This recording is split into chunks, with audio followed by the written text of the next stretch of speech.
દોસ્તો, આપણે જો ઇંગ્લિશમાં ગેટ શબ્દનો યોગ્ય ઉપયોગ કરતા આવડી જાય તો આપનું અડધું અંગ્રેજી સહેલું થઈ જાય. જાણવા માંગો છો તો સાંભળો આ વાત ધ્યાનથી.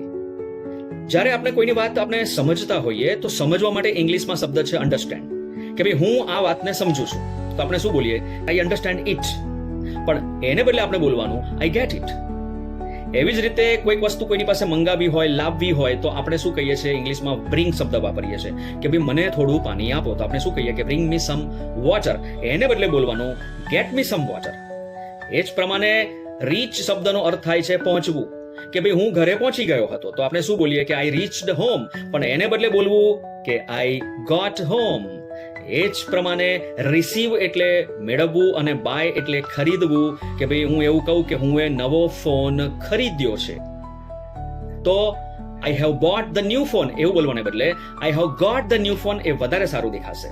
અને સાથે સાથે બીકમ એટલે થવું, બનવું, કે ભાઈ અત્યારે અંધારું થઈ રહ્યું છે. તો એના માટે ઇંગ્લિશમાં આપણે એવું બોલતા હોઈએ છીએ કે ઇટ ઇઝ બીકમિંગ ડાર્ક, પણ એને બદલે બોલવાનું ઇટ્સ ગેટિંગ ડાર્ક. દોસ્તો, શું આ વાત તમને ખબર હતી?